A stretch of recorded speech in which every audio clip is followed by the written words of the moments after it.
우리 하나님 말씀 보겠습니다. 하나님 말씀 마가복음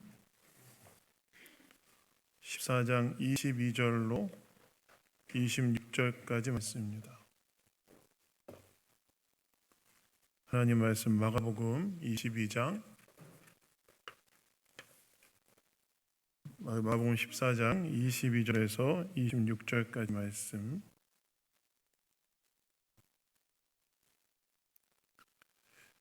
다 찾으셨으면 저와 교독하도록 하겠습니다. 그들이 먹을 때 예수께서 떡을 가지사 축복하시고 떼어 제자들에게 주시며 이르시되 받으라, 이것은 내 몸이니라 하시고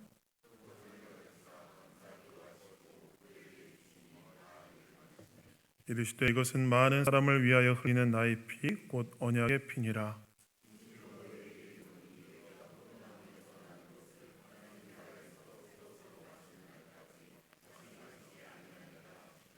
함께 하겠습니다. 이에 그들이 참여하고 감람산으로 가니라. 아멘. 아멘. 성찬의 의미라는 제목으로 하나님 말씀 나누기 원합니다. 여러분, 하나님께서 우리의 믿음을 불러일으키시고 또한 우리의 믿음을 강하고 성장하도록 은혜를 베풀어 주시는 통로가 있습니다. 하나님께서 저와 여러분의 믿음을 불러일으키고 그 믿음을 강하게 하시고 그 믿음이 성장하도록 하나님께서 우리에게 은혜를 베풀어 주시는 통로가 있다는 거예요. 그것을 여러분 뭐라고 부르냐면 은혜의 방편이라고 부릅니다. 그래서 이 은혜의 방편에는 뭐가 있느냐? 크게 이제 세 가지가 있는데요. 첫 번째는 무엇이냐면 말씀이고, 두 번째는 기도고, 세 번째는 성령입니다. 하나님께서 저와 여러분 안에 있는 하나님에 대한 믿음을 불러일으키고 그 믿음을 강하게 하고 그 믿음을 성장하도록 하게 하는 하나님께서 은혜를 베풀어 주신 통로가 뭐냐면 말씀과 기도와 성령이라는 거예요. 우리는 말씀을 통해 또 기도를 통해 또 성령을 행함으로 우리 안에 있는 하나님에 대한 믿음이 불러일으켜지게 되고 또 믿음이 성장해지고 믿음이 강해지게 되는 것입니다. 그런데 사실 우리는 말씀과 기도는 잘 아는데 이 성령은 좀 생소하게 여기는 경향이 있습니다. 여러분, 성령은 뭘까요? 성령은 뭘까요? 성찬과 자, 리자로 끝나는 말 뭐가 있을까요? 성찬과 세례. 성찬과 세례죠. 성령은 뭐가 있다고요? 성찬과 세례. 네. 그래서 이 성찬과 세례를 이 종교개혁자들은 보이는 말씀이다 라고 이야기하면서 이 성찬과 세례를 행할 때 그 가운데 하나님께서 임재하셔서 우리의 믿음을 새롭게 하는 일을 하나님이 하신다라고 보았습니다.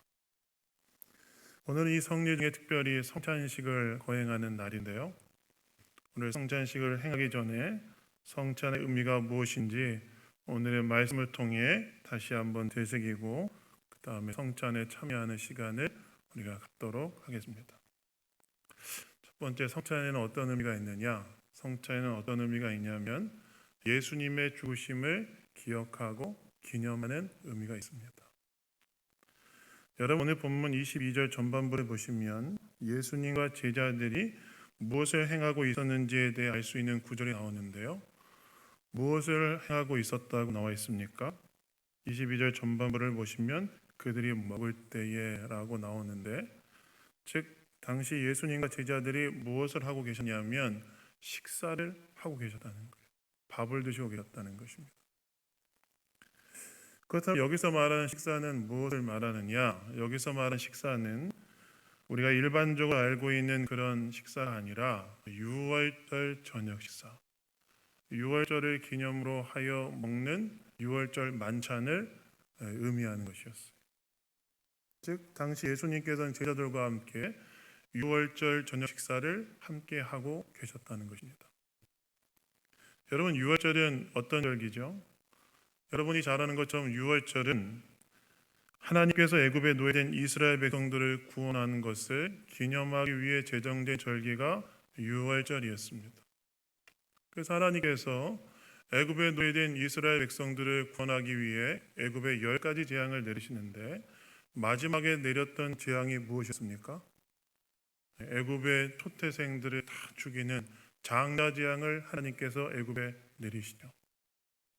그런데 그렇게 장자 재앙이 애굽에 임할 때 문설주와 임방에 어린 양의 피를 발랐던 이스라엘 백성들은 그 장자 재앙이 넘어가는 일이 일어나는데, 그래서 이 하나님께서 애굽에 노예된 이스라엘 백성들을 구원하였고 그 장자 재앙이 넘어갔다고 해서 그 명절의 이름을 무엇이라고 불렀냐면 유월절이라고 부른 거예요. 왜요? 유월이란 단어의 뜻은 무엇입니까? 영어로는 패스오버, 넘어갔다. 그 장자 재앙이 애굽에 임할 때 이스라엘 공동체 문설주와 임방의 어린 양의 피를 바른 이스라엘 집은 그 재앙에 넘어갔다고 해서 유월절이라고 불렀다는 거예요. 근데 유월절, 이스라엘 백성들이 유월절에 이 절기를 지킬 때 유월절 절기의 그 절정은 무엇이었냐면 가족 친지 단위로 모여서 유월절 저녁 식사를 하는 것이었어요. 그래서 유월절 저녁 식사 때 뭘 먹었냐면 어린 양을 잡아서 먹었고, 그 다음에 누룩이 들어가지 않은 무교병과 쓰나물을 포도주와 곁들여 함께 먹으면서 이스라엘 백성들은 자신들을 구원하신 하나님을 기억하고 기념하는 시간을 가졌습니다. 근데 오늘 본문에서 예수님께서 바로 제자들과 함께 이 유월절 만찬을 하고 계셨다는 거예요. 아마 거기에는 어린 양도 있었을 것이고, 누룩이 들어가지 않은 무교병, 그러니까 누룩이 들어가지 않은 무교병은 누룩이 들어가지 않았기 때문에 잘 부풀어지지 않아서 쉽게 쪼개지겠죠. 그런 빵을 또 쓴나물과 포도주와 곁들여서 함께 드시고 계시는 중이었을 것입니다. 그런데 오늘 본문을 보시면 이렇게 예수님께서 제자들과 유월절 만찬을 하고 계신 중에 굉장히 특별한 행동 한 가지 하셨다고 나와 있는데, 어떤 행동을 했다고 나와 있습니까? 22절부터 24절까지 나오는데, 우리 22절에 예수께서부터 24절까지 우리 다 같이 한번 읽어보도록 하겠습니다. 우리 읽겠습니다. 시작. 예수께서 떡을 가지사 축복하시고 떼어 제자들에게 주시며 이르시되 받으라, 이것은 내 몸이니라 하시고, 또 잔을 가지사 감사기도 하시고 그들에게 주시니 다 이를 마시매 이르시되 이것은 많은 사람을 위하여 흘리는 나의 피 곧 언약의 피니라. 예수님께서 유월절 만찬 중에 갑자기 어떻게 하셨냐면 떡을 떼어 제자들에게 주시면서 이건 내 몸이다 이렇게 말씀하셨고, 또한 잔에 포도주를 따라 나눠주시면서 뭐라고 말씀하시냐면 이것은 나의 피다, 이것을 먹으라 라고 예수님께서 제자들에게 이야기하셨다는 거예요. 앞에서 말씀드렸던 것처럼 유월절 만찬에서 먹는 떡은 무교병, 즉 누룩이 들어가지 않은 떡이었기 때문에, 빵이었기 때문에 쉽게 바삭 쪼개졌어요. 그럼 유월절 무교병을 예수님께서는 깨뜨리시면서 제자들에게 나눠주시면서 뭐라고 말씀하시냐면 이건 내 몸이다. 그 다음에 포도주를 잔에 담아서 그것을 제자들에게 나눠주시면서 뭐라고 말씀하시냐면 이것은 많은 사람을 위하여 흘리는 나의 피다, 이것을 마시라 라고 이야기하였다는 거예요. 여러분, 이 빵과 이 떡과 이 잔은 무엇을 의미하는 것일까요? 이 떡과 잔은 무엇을 의미하는 것이었냐면, 여러분이 잘 아는 것처럼 이것은 바로 죄인들을 위하여 십자가에 자기 생명을 주신 예수님 자신을 상징한 것이었어요. 진짜 여러분, 오늘의 이 유월절 만찬을 마치고 난 후 예수님께는 어떤 일이 일어납니까? 유월절 만찬을 마치고 난 후 예수님께 어떤 일이 일어나냐면 그 다음에 겟세마네 동산에 가서 기도하시고, 그 다음에 대제사장과 서기관들과 장로들이 보낸 성전 경비대에 잡히시고, 그 다음에 새벽에 재판받으시고, 그 다음날 오전 9시에 십자가에 못 박히시고 오후 3시에 죽음을 맞이하십니다.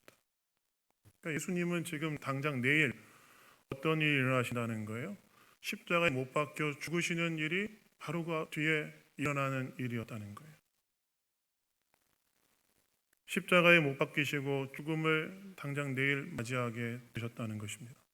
그런데 바로 그 죄인들인 인간들을 구원하기 위하여 십자가에 찢기신 예수님의 몸과 십자가에서 흘리신 예수님의 피를 상징하는 것이 바로 떡과 잔이었다는 것입니다.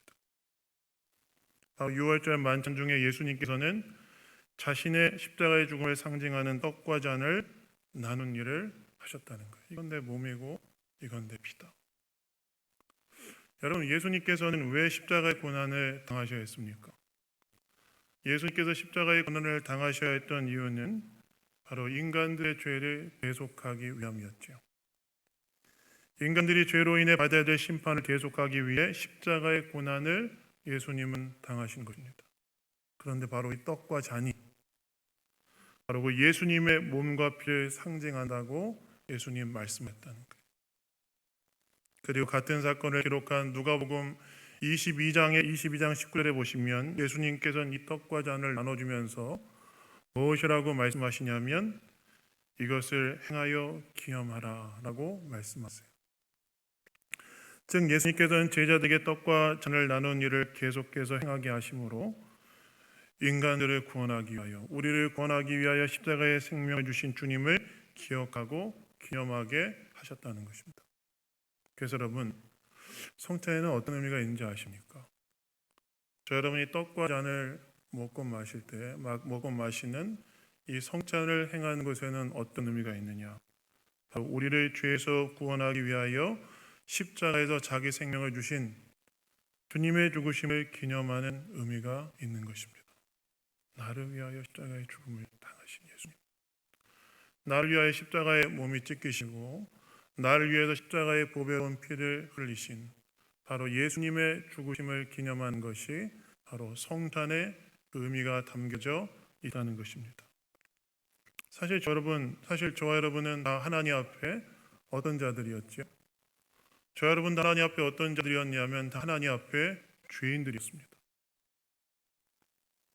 여러분, 우리는 죄하면 도덕적 윤리적인 것들을 먼저 떠올리는 경향이 있는데 물론 그런 것도 다 죄이지만 죄의 본질은 무엇입니까? 죄의 본질은 무엇이냐면 깊은 자기중심성.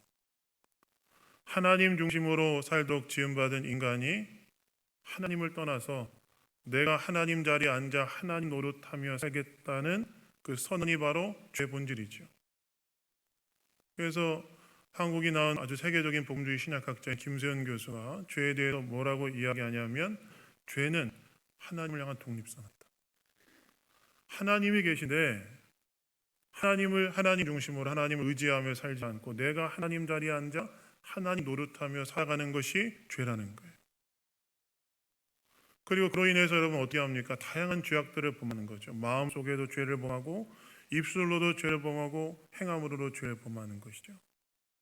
그 죄라는 것은 여러분 1차적인 것은 무엇을 의미하냐면 관계적인 거라는 거예요. 하나님 인정하지 않고 내가 하나님 자리에 하나님 노릇하며 살아가는 것이 죄라는 것입니다. 그런데 이 죄에 대한 하나님의 반응은 무엇이죠?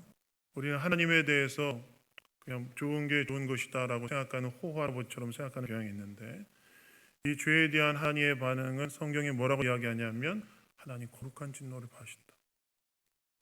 하나님은 죄에 대해서 인격적인 반응을 하시는데 그게 무엇이냐면 거룩한 진노를 바라신다는 거예요.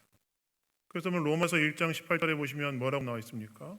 하나님의 진노가 불의로 진리를 막는 모든 사람들의 불의와 경건치 않음에 대하여 하늘로부터 나타나나니. 하나님은 하나님 중심으로 살지 않고 내 중심으로 살아가고 그로 인하여 수많은 죄악을 범하고 있는 인간들에 대하여 하나님 어떻게 한다고 이야기하냐면 거룩한 진노를 바라신다는 거예요. 그리고 성경 또한 뭐라고 이야기합니까? 모든 인간이 죄를 범했으며 하나님의 영광이 이르지 못했다니. 모든 사람들이, 그러니까 한 사람도 빠짐없이 다 죄인들이고 그들 하나님의 영광에 이르지 못하였고 하나님의 거룩한 진노하에 놓여 있는 것이 인간이라고 성경은 선언하고 있죠. 그 인간은 다 어떤 상태라는 거예요? 타락 이래로 인간은 다 어떤 상태냐면 하나님 중심으로 살아가야 되는데 하나님 중심으로 살아가지 않고 나 중심으로 살아가며 하나님 자리에 내가 앉아서 하나님 노릇하며 살아가는 것이 인간의 영적인 실질적인 실제 현실의 모습이라는 거예요. 그리고 그것에 대해서 하나님은 거룩한 진노를 바라시고 심판하시는 분이 바로 하나님이시라는 겁니다. 근데 여러분, 하나님께서 그런 우리를 구원하게 어떻게 하신 거예요? 예수 그리스도를 이 땅 가운데 보내주시고, 예수님께서 저와 여러분의 죄를 십자가에서 몸이 찢기시고 보혈을 흘리시는 대속의 죽음을 당하심을 통하여 저와 여러분이 그 예수 그리스도를 믿는 순간에 십자가에 예수님께서 성취하신 것이 우리에게 효력이 되어서 죄사함의 은총을 받고 의롭다 칭함의 여김을 받으며 하나님의 자녀 되는 놀라운 은혜를 우리가 입지 않았습니까? 성찬이란 무엇이냐면 바로 우리를 죄에서 구원하기 위하여 대속의 십자가를 지신 주님의 죽으심을 기념하는 것이 바로 이 성찬에 담겨져 있는 의미라는 것이다. 그래서 여러분, 우리가 성찬을 대할 때 우리는 어떻게 해야 되느냐? 성찬을 행할 때, 즉 떡과 잔을 먹고 마실 때 우리는 무엇을 기억해야 되는가? 우리를 위하여, 나를 위하여 십자가의 대속의 죽음을 당하신 예수님을 기억하고 감사함으로 이 떡과 잔을 받아야 된다는 것. 나를 위하여 십자가 죽으신 예수님, 나의 죄를 위하여 십자가의 대속의 죽음을 당하신 예수님,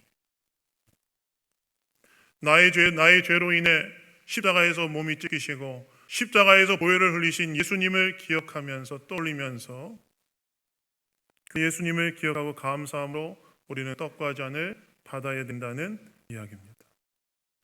그래서 우리는 예수님의 십자가의 대속의 죽음을 통해 얼마나 많은 은총을 입었습니까? 죄사함의 은총을 입었을 뿐만이 아니라 의롭다 칭함을 받는 은총을 입었을 뿐만이 아니라 하나님의 자녀로 입양됐죠. 하나님의 자녀로 입양되었고 뿐만 아니라 거기서 끝나는 것이 아니라 내세와 천국과 부활과 새하늘과 새 땅에 대한 소망도 바로 거기에서 입지 않았습니까? 그래서 우리가 성찬을 대할 때 성찬의 떡과 잔을 먹고 마실 때 우리는 무엇을 기억하고 기념해야 되는가? 나를 위해 십자가의 생명을 주신 주님의 죽으심을 기억하고 기념하며 그 희생과 사랑에 대한 감사함으로 떡과 잔을 받아야 된다.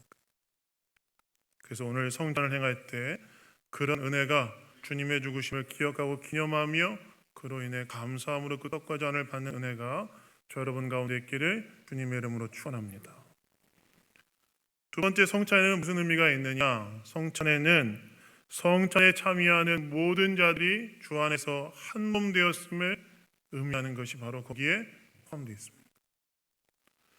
여러분, 오늘 본문에 없지만 이 성찬의 의미에 대해 사도 바울이 이야기한 고린도전서 10장 16절과 17절에 보시면 이런 말씀이 있습니다. 제가 읽겠습니다.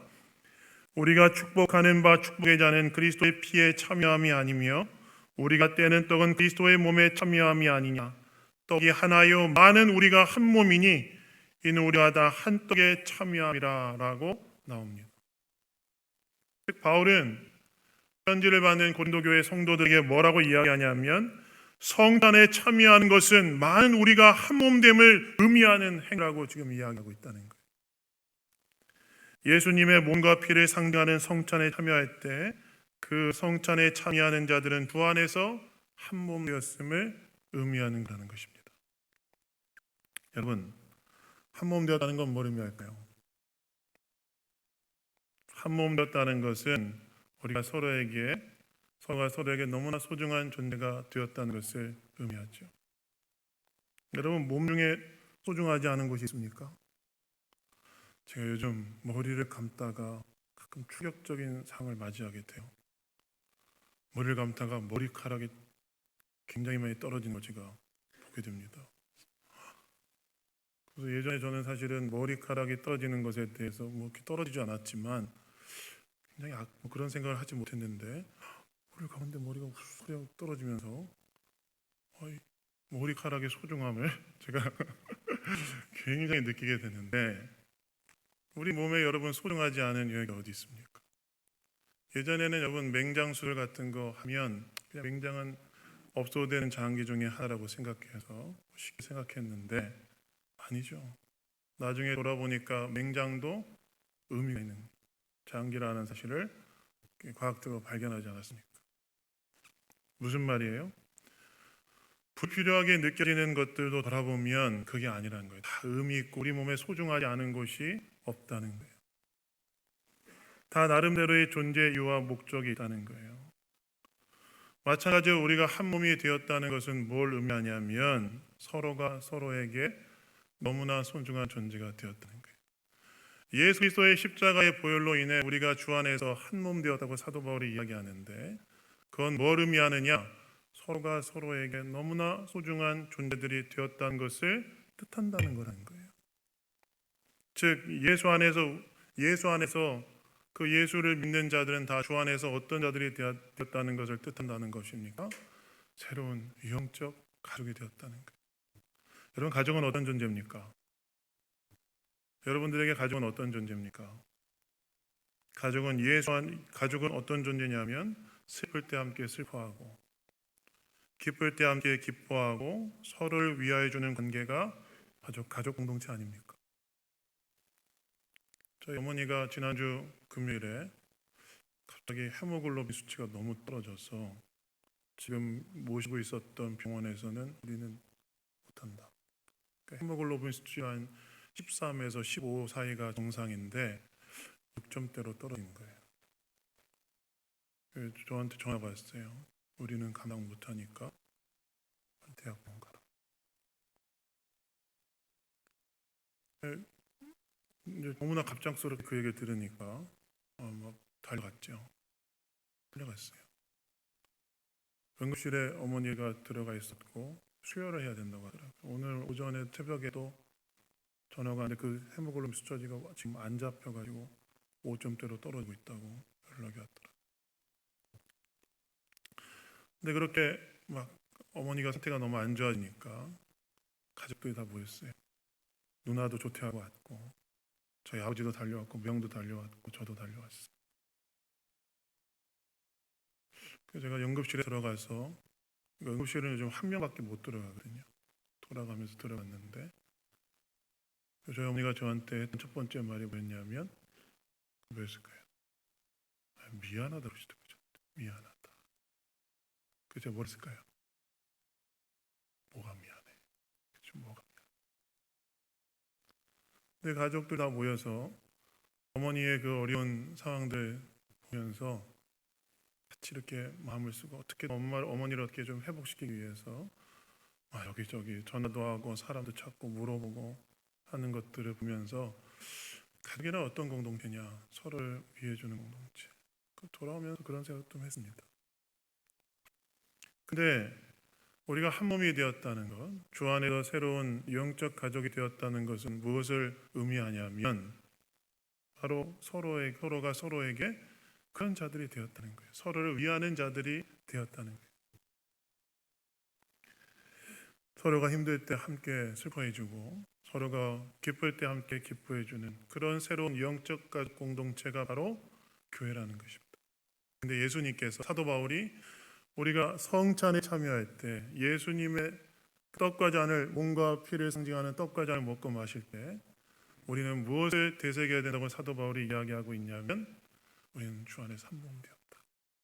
그 떡과 잔을 함께 먹고 마시는 우리가 주 안에서 한 몸 되었고 서로를 위하는 새로운 영적 가족 공동체가 되었다는 것을 되새겨야 된다라고 이야기하고 있다는 것입니다. 그래서 여러분, 성찬에 참여할 때 우리가 또 하나 되새겨야 될 것이 있어요. 무엇이냐? 성찬에 참여할 때 이 성찬에 참여한 우리가 한 몸이 되었다. 즉 주 안에서 예수의 피로 새로운 영적 가족이 되었다. 내 옆에서 함께 이 성찬에 참여하는 형제자매들이 진짜 나에게 중요한 새로운 영적 가족이 되었다는 사실을 다시 한번 되새겨야 된다는 거예요. 그래서 우리 교단에서 나온 학습 세례 문답 해설서에 보시면 성찬에 대해 이렇게 나와 있습니다. 한번 들어보십시오. 지금보다는 그 해설서에 나와 있는 내용이니까 한번 들어보십시오.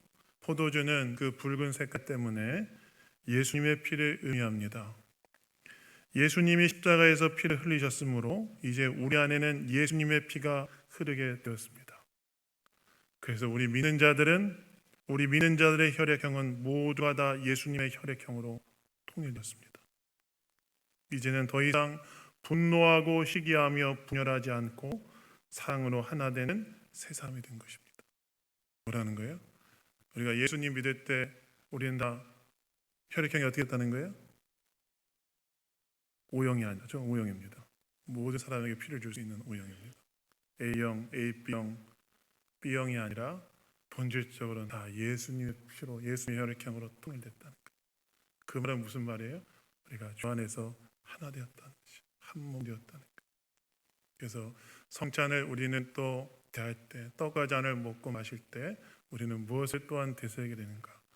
우리가 주 안에서 한 몸 되었고 서로가 서로에게 너무나 소중한 존재가 되었다는 사실을 다시 되새기면서 성찬을 대해야 된다는 거예요.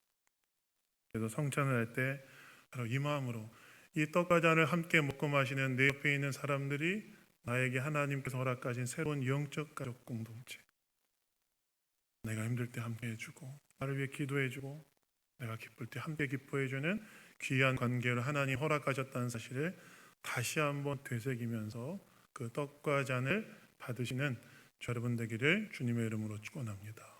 마지막으로는요, 성찬은 사명의 의미가 있습니다.